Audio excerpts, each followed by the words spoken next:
1 lirayken 10 lira oldu. 1 lirayken 3 lira oldu. Bu hafta gayet güzel yükselişler yaptı. Justin Sun'a Türk bayrağı paylaştırmıştık. İnsanlarda, yatırımcılarda heyecan oluşturuyor. Ancak onun fiyatını belirleyen tek gerçek market maker'ın oraya koyduğu emirler. SafeBit. Geleceğe güvenle git. Herkese merhaba. Safe Talks'un bu haftaki konuğu SafeBit İş Geliştirme Direktörü Ömer Karaer. Ömer selam, ne haber, nasılsın? Selamlar Aydın, sağ ol sen. Ben de iyiyim, teşekkür ederim. Bu haftaki gelişmeleri seninle değerlendirmek istedik. Bildiğiniz üzere yoğun bir hafta oldu. Sırasıyla ben konularımıza başlıyorum. Senin cevaplarını merak ediyoruz. Tabii, buyurun. Öncelikle bu haftanın en çok konuşulan konusu MEX token. MEX token'ın yükselişini neye bağlıyorsun? Senin değerlendirmeleri merak ediyoruz. Ya aslında ben MEX token'ın yükselişine hiçbir şey bağlamıyorum. Sadece MEX değil, bir değeri olan hiçbir varlığın değerini, yükselişini veya düşüşünü hiçbir şey bağlamıyorum. Çünkü arka planda bir tahtacı adını verdiğimiz market maker'lar var. Bu adamlar planında nasıl varsa veya nasıl istiyorlarsa tamamen ona göre kaldırıp indiriyorlar fiyatını. Örneğin kripto piyasasının haricinde Netflix Nasdaq'taydı bildiğiniz üzere. Netflix'in hissesi bile Netflix'in en ATH'ında olduğu dönemler diyeyim böyle. O dönemlerde bile eksi %98'lere kadar düşmüştü. Dediğim gibi aslında hani tahtacı tam olarak ne istiyorsa onu yapıyorlar. Herhangi bir çözüm üretmeleri veya üretmemeleri bir konuya iyi gelmesi veya gelmemesi o token'ın veya o varlığın yükselişini veya düşüşünü çok etkilemiyor. Tabii şöyle bir şey oluyor. İnsanlarda, yatırımcılarda heyecan oluşturuyor. Ancak bu tamamen yapay şeyler.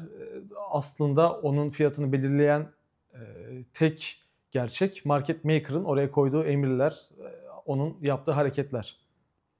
Diğer sorumuz, bu hafta başından itibaren birçok borsanın utility token'ı yükseliş gerçekleştirdi. Bu yükselişin MEX'in yükselişiyle bir bağlantısı olduğunu düşünüyor musun? Bu konuyu nasıl değerlendiriyorsun Ömer? Ya bence aslında bu yükselişlerin herhangi bir token'la bir alakası yok.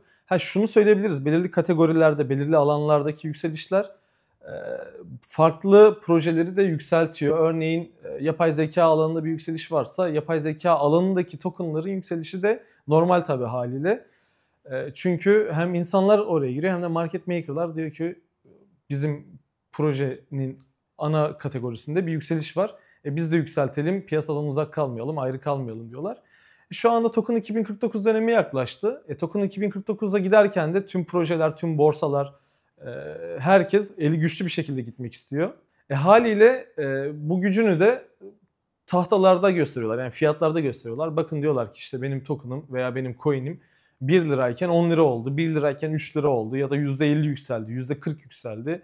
Bu güçle Token 2049'a veya herhangi bir global bir etkinliğe gittikleri zaman hem yatırımcıyı ikna edebiliyorlar hem partnerliklerin peşinde çok daha sağlam görüşmeler elde edebiliyorlar.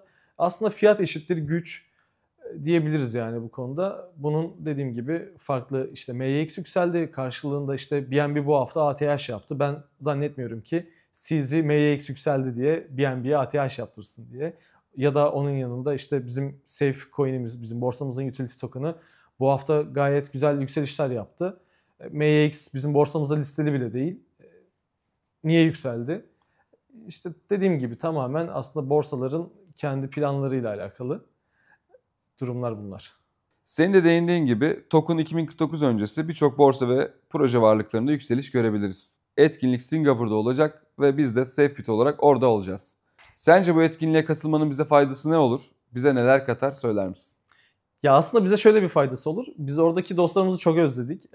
Her ne kadar uzak gibi görünsek de Amerika'daki dostumuza, ne bileyim Japonya'daki dostumuza, Singapur'daki dostumuza her ne kadar uzak gibi görünsek de orada tekrardan yan yana geleceğiz. Telegram yerine bu sefer yüz yüze görüşeceğiz. Planladığımız toplantıları, online Google Meet'te girdiğimiz toplantıları bu sefer orada yüz yüze yapacağız. Orada zaten bizim çok tanıdığımız insan var. Geçen sene biz bir Tron'la ortaklık duyurmuştuk. Top 10'daki projelerle zaten her zaman işbirliği içindeyiz. Bunu tekrardan hatırlatmak için söylüyorum. Justin Sun'a Türk bayrağı paylaştırmıştık hemen ortaklık sonrasında. Yani bu alanda zaten güçlüyüz. Her ne kadar lokal bir borsa olsak da globalde adımız geçiyor. Zaten hepimiz de ekip olarak da birçoğumuz global borsalardan buraya geldik. Buraya transfer edildik. Tüm bunların yanında yeni çıkan projeler, yeni çıkan venture kapitaller, yatırımcılarla da orada tekrardan tanışacağız. Yüz yüze toplantılarımızı gerçekleştireceğiz tekrardan onlarla da.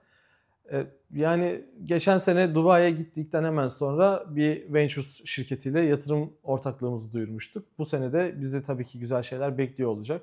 Heyecanla o tarihlerde de Singapur'da olmayı, network'ümüzü o tarafta da genişletmeyi bekliyoruz. Tam olarak durum bu aslında. Değerli yorumlar için teşekkür ederiz Ömer. Bu haftaki programımızın sonuna geldik. Safe Talks'ta haftaya görüşmek üzere. Seninle tekrardan program yapmak isterim. Ben teşekkür ederim. Ben de elimden geldiğince katılmak isterim tabii ki. Çok keyifli geçti benim için de. Çok sağ ol. SafeBit. Geleceğe güvenle git.